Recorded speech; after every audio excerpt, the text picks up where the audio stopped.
Hi everyone, welcome to my channel SM ignite, जहां हम करते हैं झारखंड की तैयारी झारखंडी स्टाइल में। आप सभी को पता है कि हम लोग Santhal Pargana tenancy act start किए थे। इसका लेक्चर 1 मैं ऑलरेडी अपने चैनल पे अपलोड कर दी हूँ। जिस किसी ने भी ये लेक्चर नहीं देखा है वो प्लीज़ जाके ये लेक्चर को ज़रूर देखें, क्योंकि हम वहाँ पे बहुत ही आसान तरीके से चीज़ों को समझाए हैं। ये टॉपिक बहुत इंपॉर्टेंट है 14 JPSC के लिए। क्यों इंपॉर्टेंट है? क्योंकि आप समझो कि JPSC में हर साल 5 क्वेश्चन, 5 सवाल सिर्फ और सिर्फ इकलौता इस टॉपिक से आता है। तो आप समझो कि अगर आप ये 3 वीडियो, ये एक और मैं लेक्चर अपलोड करूंगी और ये 3 वीडियो कर आप आराम कर लो, आपके 10 नंबर यहीं से आ जाएंगे। आपको कहीं जाने की ज़रूरत नहीं है। इसके बाद मैं प्रीवियस ईयर क्वेश्चन पेपर का आपका एक वीडियो लेके आऊँगी। आप वहाँ पे हम डिस्कस करेंगे। देखना कितना आसान से चीज़ें सॉल्व हो रही है। आपको कोई मेहनत करने की ज़रूरत नहीं है।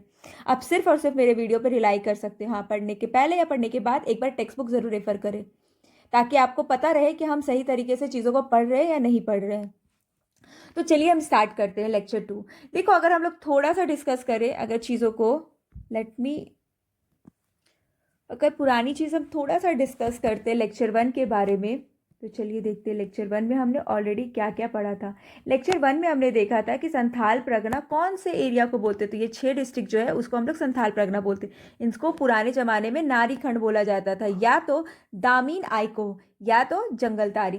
ये 3 नामों से ये प्रसिद्ध था ये वाला एरिया। और बिहार के कुछ क्षेत्र को अलग करके हम लोग संथाल परगना को बनाए थे। और बाकी सब जगह पे CNT एक्ट लागू होता है, लेकिन ये वाले एरिया पे SPT एक्ट लागू होता है, क्योंकि यहाँ पे ये ट्राइबल एरिया है। तो यहाँ पे अलग लैंड ये को क्यों लाया गया था वो सब हम लेक्चर 1 में डिस्कस किए थे।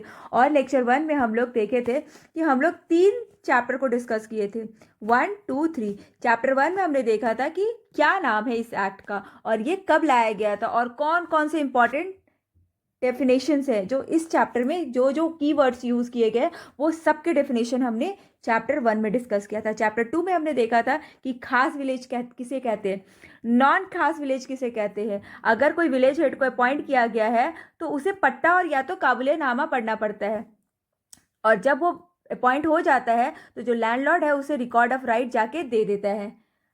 ठीक है। इसके बाद हम लोग देखे थे कि मूल रैयत किसे कहते हैं, और जो विलेज हेड होते हैं उसको मैनेज, उसके काम को करने के लिए एक फंड बनाया जाता है जिसका नाम है विलेज हेड रिवार्ड फंड। इस फंड में आपको कोई भी पैसा निकालना है या कुछ भी डालना है तो उसके लिए हमको DC का परमिशन लेना कंपलसरी हो जाता है। फिर चैप्टर 3 में देखे थे रैयत। अब रैयत कौन है, कितने 3 तरह के रैयत होते हैं, ये रैयत लैंड को कैसे यूज़ कर सकते हैं, कैसे ट्रांसफ़र कर सकते हैं, अगर अपने लैंड को किसी ST को ट्रांसफ़र कर रहे हैं तो उसका क्या प्रोविज़न है, नॉन ST को ट्रांसफ़र कर रहे हैं तो उसका क्या प्रोविज़न है, कब ये लोग को इविक्ट किया जाता है, ये सब हम लोग किस में देखें, लेक्चर 1 में देखें। अब हम लोग लेक्चर 2 में आज देखने जा रहे हैं।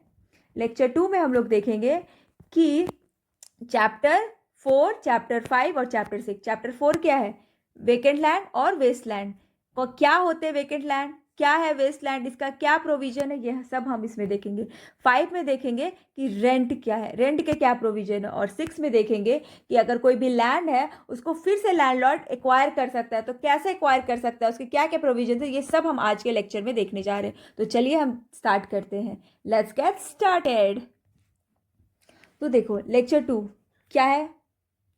देखो, सेटलमेंट ऑफ वेस्ट लैंड और वेकेंट लैंड। सबसे पहले समझो कि वेस्ट लैंड किसे कहते हैं और वेकेंट लैंड किसे कहते हैं। खाली जमीन कि आप उसमें खेती तो कर रहे हैं लेकिन कुछ समय से यहाँ पे खेती नहीं हो रही है, उसको हम लोग क्या बोलते हैं, वेकेंट लैंड। वेस्ट लैंड जो खराब जमीन है जिसमें खेती नहीं हो सकती है, और उसका अगर हम लोग इन फ्यूचर इसके काम, इसमें कुछ उगाना है या फिर और कुछ करना है तो उसका सेटलमेंट करने के लिए क्या क्या प्रोविजंस है। तो वेस्ट लैंड जो कल्टिवेशन नहीं किया गया है, वो मतलब एज अ वेस्ट है, उसको बाद में एज अ कल्टीवेशन यूज करने के लिए उसका सेटलमेंट करते हैं हम लोग।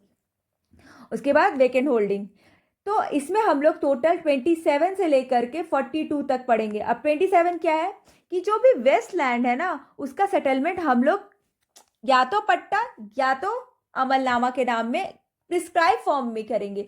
जो हमारा गवर्नमेंट जो जारी किया है जो डिस्क्रिप्शन, उसी फॉर्म में करेंगे। किसके फॉर्म में, पट्टा या तो अमलनामा के फॉर्म में करेंगे। और इसका हम लोग टोटल 4 कॉपी बनाएंगे। और 4 कॉपी किसको किसको देंगे, एक तो ऑब्वियस ही बात है जिस रैयत को दे रहे हैं उसका लेंगे, जो लैंडलॉर्ड दे रहा है उसको देंगे, एक DC को देना तो कंपलसरी, और वहाँ का जो विलेज हेड है या मूल रैयत है एक उसको देंगे। तो ये 4 कॉपी बनाएंगे, इसी को क्या बोलते हैं, क्वाड्रुप्लिकेट। ठीक है। उसके बाद 28 में क्या है कि इसके क्या क्या प्रिंसिपल है। अगर आप वेस्ट लैंड दे रहे हो किसी को, तो किसको किसको आप वेस्ट लैंड दे सकते हो, क्या क्या चीज़ें दिमाग में रखनी पड़ेगी आपको वेस्ट लैंड को देते हुए।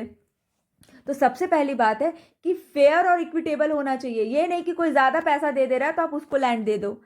ये जितने भी एलिजिबल रैयत है ना, वो सबके लिए होना चाहिए, ना कि कुछ लोगों के लिए, ठीक है। उसके बाद सेकंड है ना कि आपको ये भी देखना है कि वो लैंड जो हम दे रहे हैं वो सही में काबिल है कल्टीवेट करने के लिए या नहीं। अगर वो कल्टीवेट करने के काबिल नहीं है तो आप उसको लैंड नहीं देंगे, क्योंकि वेस्ट लैंड को आप एक अच्छा लैंड बनाने की बात कर रहे हो ना, तो आप फिर से वेस्ट ही लैंड रखोगे तो क्या फ़ायदा।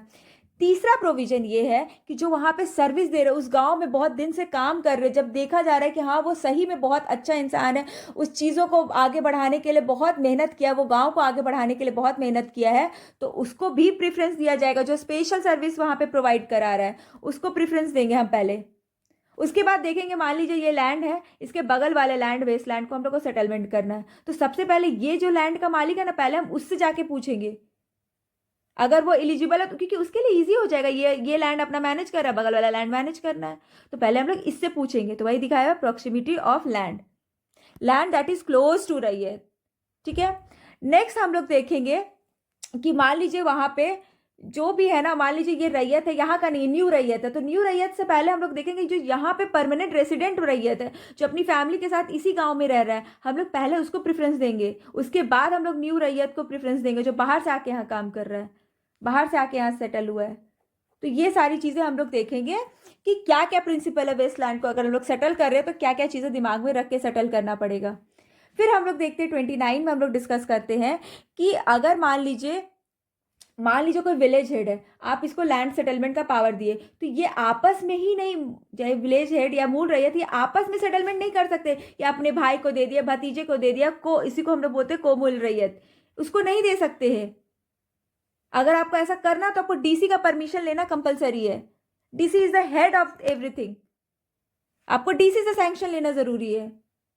फिर तीसरा है कि आप अपना लैंड ले लिया, आप नहीं कल्टीवेट कर पाए तो अपने में डिवाइड कर दो। नहीं, अगर आपको सब डिवीजन करना है तो फिर से आपको भाई डीसी का अप्रूवल लेना पड़ेगा, या तो लैंडलॉर्ड का कंसेंट।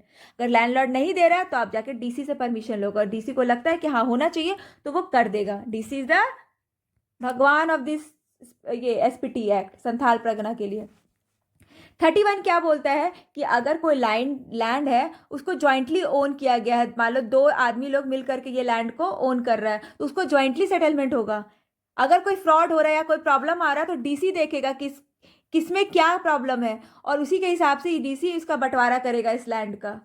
तो इसमें फिर से किसके पास पावर आ गया, डीसी के पास। अब मान लो डीसी कोई ऑर्डर दे दिया, आप उससे सेटिस्फाइड नहीं है या फिर और भी कोई चीज़ से सेटिस्फाइड नहीं है, तो जिस दिन ये चीज़ें चल रही है ना, उस दिन से लेकर के 1 साल के अंदर में आपको फाइल करना पड़ेगा, अदरवाइज इसको नहीं सुना जाएगा। क्यों, आपका कोई फुर्सत में थोड़ी ना बैठा हुआ है कि जब भी आप आके उठ के आ करके कंप्लेन लिखवा दो, ठीक है। अगर मान लीजिए कोई लैंड को, अगर वेस्ट लैंड को आप किसी को दे दिए और 5 साल तक आप कोई कल्टीवेशन नहीं कर रहे हो, कोई भी कल्टीवेशन नहीं कर रहे हो, तो इस जमीन को फिर से रिस्टोर कर लेगा डीसी, फिर से ये जमीन ले लेगा और ये किसी और को दे देगा कि भैया हम आपको प्रोडक्टिविटी करने के लिए दिए थे, आप तो लैंड का यूज ही नहीं कर रहे हो, तो हम आपको यहाँ से हटा देते हैं, हम किसी और को वेस्ट लैंड का सेटलमेंट दे देते हैं, ठीक है। अब डीसी चाहे ना तो मान लो किसी जहाँ पे हम लोग शव को जलाते हैं, या फिर कोई भी बहुत ही रिलीजियस प्लेस है, तो उस चीज़ को, उस जगह को डीसी चाहे तो अलग कर सकता है।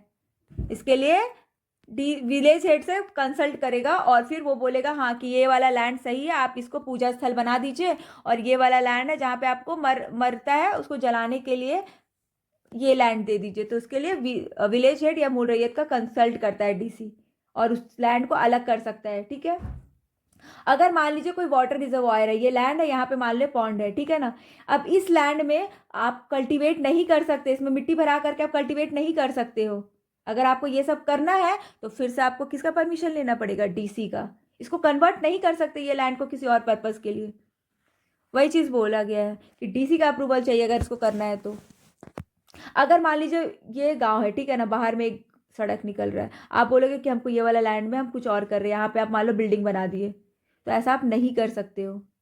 किसी भी बरियल ग्राउंड को, किसी भी विलेज के पाथ को, किसी भी कैंपिंग ग्राउंड को, किसी के बाउंड्री मार्ग को आप हटा नहीं सकते हो। अगर ऐसा करना है तो आपको फिर से डीसी का परमिशन लेना पड़ेगा।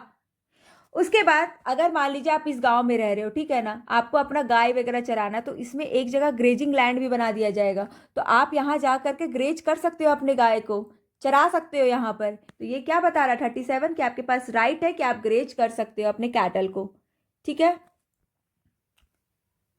उसके बाद बोलता है 38 बोलता है कि अगर ग्रेजिंग लैंड है तो ग्रेजिंग लैंड को हम लोग कल्टीवेट नहीं कर सकते, ये सिर्फ और सिर्फ ग्रेजिंग लैंड में यूज किया जाएगा। और एक और इंपॉर्टेंट प्रोविजन है, अगर आपका ग्रेजिंग लैंड 5% से कम हो तो डीसी फिर से इस एरिया को बढ़ा करके 5% कर देगा। ये डीसी के पास पावर होता है, अगर कोई भी जगह पे जो आपका ग्रेजिंग लैंड है वो कम है तो डीसी इसको बढ़ा सकता है। ठीक है। अगर रैयत चाहे तो अपने लैंड पे टैंक बना सकता है ताकि पानी पटा सके और भी कोई कोई पर्पस कर सके।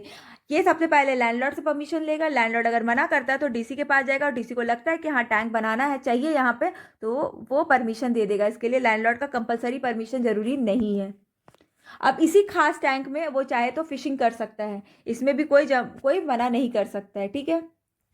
अब 41 क्या बोलता है कि कोई भी सेटलमेंट, कोई भी, अगर आप पहाड़िया विलेज के लोग हैं तो आप किसी भी नॉन पहाड़िया मतलब गैर पहाड़िया के साथ सेटलमेंट नहीं कर सकते।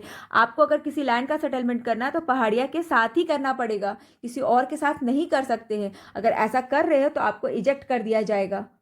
ठीक है। अगर आप किसी के साथ किए हो तो उसको वहां से हटा दिया जाएगा। अब फिफ्थ में हम लोग बताए थे रेंट के बारे में पढ़ेंगे। रेंट में 43 से लेके 52 के बारे में पढ़ेंगे। सबसे पहले बोला जाता है ना कि रेंट को हम लोग कैश के फॉर्म में देना पड़ेगा। आप बोलोगे कि हम चावल दे देंगे, तो ऐसा नहीं होगा। हम रेंट नहीं, और इसको आपको टोटल 4 इंस्टॉलमेंट के अंदर में भरना है। ठीक है। 43 ये बोलता है कि कौन से टाइम तक आपको रेंट को पेमेंट करना है। अगर आप नहीं पे कर रहे हो तो उस पर आपका सूद लगना शुरू हो जाएगा। ठीक है। अब 44 क्या बोलता है कि अगर मान लीजिए आप इस लैंड के ओनर हो, आप किसी और को ये लैंड दे देते हो, ठीक है ना, तो ये लैंड को आप, अगर आप यहाँ पे रैयत हो, आप इसको रेंट दे रहे हो, तो आप इसी को कंटिन्यू करोगे रेंट देते हुए अनटिल अनलेस जब तक इसको इन्फॉर्म नहीं किया जाएगा। तो वही चीज़ बोल रहा है कि आपको नोटिस देके इन्फॉर्म करना पड़ेगा ट्रांसफ़र का, तभी वो आप पे करेगा नए वाले को, वरना वो आप ही को पे करते रहेगा। ठीक है। Payment of rent of his holding 45 बोलता है कि आप ये होल्डिंग लिए हुए, आप इसका रेंट पेमेंट करो। ठीक है। अब जो आप रेंट पे कर रहे हैं, किसको, आपको क्या वेस्ट लैंड कौन किसको दिया गया है, वेकेंट लैंड किसको दिया गया है, ये सब अकाउंट कौन मेंटेन करता है? सब विलेज हेड और मूल रैयत मेंटेन करता है, या लैंडलॉर्ड, ये तीनों में से कोई भी, तो ये तीनों मेंटेन करता है अपने अपने तरीके से। ठीक है। अगर आप पेमेंट ले चुके हो तो उसका रिसिप्ट दो। ठीक है। अब जो स्टेट गवर्नमेंट है वो प्रिपेयर करता है कि किसका कितना रिसिप्ट में कितना, किसके साथ कौन सा सेटलमेंट हुआ, कौन कितना दिया, ये सब सब स्टेट गवर्नमेंट देखता है। ठीक है। अगर आप रेंट दे रहे हो तो सबसे पहले जो होल्ड किया है उसको देना होगा, ये नहीं कि पहले आप कर्जा तोड़ रहे हो, वो चीज़ नहीं है। 50 बोल रहा है रिडक्शन ऑफ रेंट, अगर स्पेशल पर्पज में मान लो बाढ़ आ गया या फिर सूखा आ गया, तो कुछ कुछ ऐसे चीज़ें हैं ना जिसमें कि आपको रेंट माफ़ कर दिया जाता है। जैसे कि सैंड डिपॉजिट हो गया, अंदर जमीन जमीन पूरा पानी से भर गया है, सडन डिक्रीज हो गया आपका लोकल प्राइस, या और भी कोई भी तरीके से, तो आपका जो रेंट है वो डिक्रीज हो जाएगा। कितने समय तक डिक्रीज होगा ये भी बताया गया है। अगर अगर मान लीजिए कि अगर आप, जो लैंडलॉर्ड है वहाँ का, वो एक्स्ट्रा पेमेंट मांग रहा है कि नहीं, आप यहाँ पे खेती कर रहे हैं, आपका 100 रुपये का खेती हुआ है तो हमको 80 रुपये दे दीजिए, जबकि उसका कितना बंधा हुआ कि आपको 60 रुपये मिलेगा, तो ऐसा कर रहा है तो उसके बदले आपको पेनल्टी भरना पड़ेगा। पेनल्टी कितना है? 6 महीने का जेल, अप टू या तो 500 रुपये फाइन, या तो दोनों पे करना पड़ेगा। देखते नहीं हो बहुत सारे लैंडलॉर्ड घुसखोर हो जाते हैं कि नहीं हम हटा देंगे ज़मीन से, आप 80% दो। और ये भी दिया हुआ है कि लैंडलॉर्ड जो है वो दोबारा लैंड को एक्वायर कर सकता है कुछ कुछ सर्टेन पर्पस के लिए, जैसे कि रिलीजियस के लिए, कोई टेम्पल बनाना है, कोई स्कूल बनाना है, या चैरिटेबल पर्पस के लिए, या mining, manufacturing, irrigation, effect in any agriculture, horticulture improvement करना, तो ये सब आप कर सकता है लैंडलॉर्ड। ये सब के लिए वो लैंड को वापस ले सकता है। ठीक है। तो इसका वापस लेने के लिए पहले डीसी को अप्लाई करेगा, डीसी चेक करेगा, फिर ग्रांट करेगा। एंड अगर वो फुलफिल नहीं किया, मान लीजिए 5 साल के लिए खेती करने के लिए दिया है, अगर वो फुलफिल नहीं कर पाया तो वो से तो लैंड ये ले लेगा लैंडलॉर्ड। लेकिन अगर लैंडलॉर्ड भी एक्वायर कर रहा है 5 साल तक, अगर वो काम नहीं कर रहा है, स्कूल नहीं बना रहा है, आपका यहाँ पे एजुकेशन चैरिटेबल पर्पस के लिए, जिस पर्पस के लिए लिया है वो काम नहीं कर रहा है, तो डीसी फिर से रिस्टोर कर सकता है, ओरिजिनल रैयत को दे देगा जमीन। तो हम लोग अभी तक क्या क्या पढ़े? हम लोग देखे चैप्टर 4, चैप्टर 5, चैप्टर 6। चैप्टर 4 में कौन तक आर्टिकल था? तो चैप्टर 4 में था 27 से लेकर के 52 तक था। चैप्टर 5 में क्या था? 43 से लेकर 43 से लेकर के 52 तक, और ये क्या है? 53 है। इसमें हम लोग क्या देखे? वेस्टलैंड या तो वेकेंट होल्डिंग का सेटलमेंट कैसे हो रहा है। इसमें क्या देखे हम लोग? कि कैसे रेंट कलेक्ट करना है। और इसमें क्या देखे? कि लैंडलॉर्ड फिर से एक्वायर कर सकता है उस जमीन को। ठीक है, अब 27 से लेकर के 52 तक कैसे याद रखना है, तो मैं इसे बताती हूँ। तो चलिए हम जल्दी से रिवाइज करते हैं। 27, 28, 29, 30, 31, 32, 33, 34, 35, 36, 37, 38, 39, 40, 41, 42। ठीक है, तो सबसे पहले हम लोग क्या देखें कि पट्टा और अमलनामा के फॉर्म में 4 कॉपी बनेगा। उसके बाद क्या क्या प्रिंसिपल फॉलो करना है वो हम लोग देखें। 29 में देखें कि कोई भी विलेज हेड है वो आपस में कोई सेटलमेंट नहीं करता या कोई रैयत को नहीं दे सकता है। 30 मतलब सब डिवीजन नहीं होगा, अपने मन से डीसी का परमिशन लेना पड़ेगा। ज्वाइंटली कोई लैंड है तो ज्वाइंटली सेटलमेंट होगा। अगर कोई इशू आ रहा है तो डीसी डिसाइड करेगा किसको कितना जमीन देना है। 32 में हम लोग देखें कि 1 साल के अंदर में अगर आपको कोई प्रॉब्लम हो रहा है सेटलमेंट को लेकर के, तो 1 साल के अंदर में आपको कंप्लेन फाइल करना पड़ेगा। 33 में हम लोग देखें कि 5 साल तक अगर आप खेती नहीं कर रहे तो डीसी वो लैंड को वापस ले लेगा।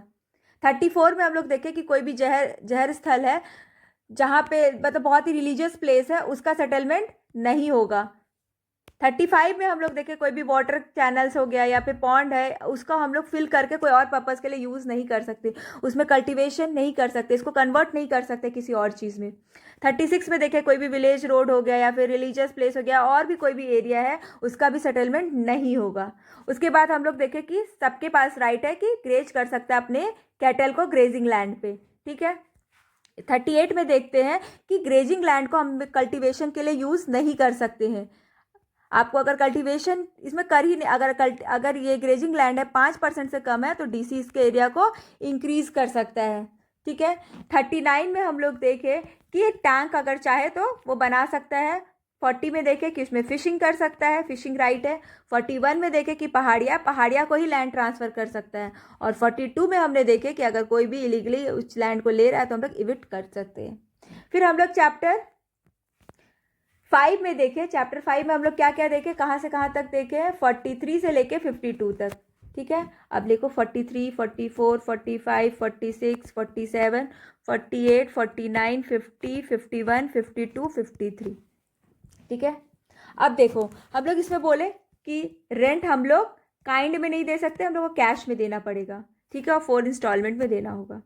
ठीक है, अगर आप जमीन किसी और को ट्रांसफर कर दिए बिना फॉर्मल नोटिस के, रेंट वो आप ही को पे करते रहेगा। फॉर्मल नोटिस देना होगा तभी वो रेंट जिसको आप नया जमीन शिफ्ट किए हो उसको देगा। ठीक है, उसके बाद बोलता है रेंट का पेमेंट करो, कि आपको रेंट पे करना है, रेंट पे करो। ठीक है, उसके बाद आपको जो रेंट पे कर रहे हो और किसको क्या जमीन मिल रहा है इसका अकाउंट कौन मेंटेन करेगा? विलेज हेड या मूल रैयत करेगा। अब जो रेंट पे किया उसका रिसिप्ट दो। फिर स्टेट गवर्नमेंट भी अपना अपना लिस्ट बना करके इसको मेंटेन करेगा। ठीक है, रेंट सबसे पहले हम लोग होल्डिंग को देंगे, जो ऑफ विलेज हेड और मूल रैयत। ठीक है, उसके बाद हम लोग किस प्रोविजन से रेंट को डिक्रीज कर सकते हैं, कब तक डिक्रीज कर सकते हैं। अगर डिक्रीज कर रहे हैं मतलब अगर कोई आपके ज़मीन को इलीगली ले रहा है तो उसका पेनल्टी क्या क्या है? 6 मंथ जेल या 500 रुपये फाइन या तो दोनों। ठीक है, 53 में हम लोग देखें कि लैंडलॉर्ड कैसे ज़मीन को वापस ले सकता है। ये चैप्टर क्या हो गया? 6 हो गया। तो इस तरह आपका चैप्टर 5, 6, 4, 5, 6 कंप्लीट हो गया। कल का वीडियो में हम लोग देखेंगे 7, 8, 9 चैप्टर और आपका एसपीटी कंप्लीट हो जाएगा। इसके बाद हम एसपीटी का एक प्रीवियस ईयर क्वेश्चन पेपर का एक लेक्चर लेके आएंगे जिसमें हम सारे प्रीवियस ईयर क्वेश्चन डिस्कस करेंगे जो कि जेपीएससी या तो अदर झारखंड एग्जाम में पूछा गया हो। इस तरह करके आपका पूरा एसपीटी कंप्लीट हो जाएगा। और ट्रस्ट मी, इस वीडियो के अलावा आपको कहीं और कहीं पढ़ने का ज़रूरत नहीं है एसपीटी। एक बार आप बुक को देख लो, रेफर कर लो, चीज़ों को समझ लो और मेरे वीडियो को रेफर कर लो। उसके बाद कुछ पढ़ने की ज़रूरत नहीं है। प्रीवियस ईयर क्वेश्चन पेपर मैं करवा दूंगी और ऐसे आपका एसपीटी कंप्लीट हो जाएगा। अगर मेरे पढ़ाने का तरीका अच्छा लग रहा है तो please do like, share and subscribe, क्योंकि मैं पढ़ाती हूँ झारखंड की सारे टॉपिक को काफ़ी आसान आसान भाषा में। तो प्लीज़ ज़्यादा से ज़्यादा शेयर करो, लाइक करो और फॉलो करो।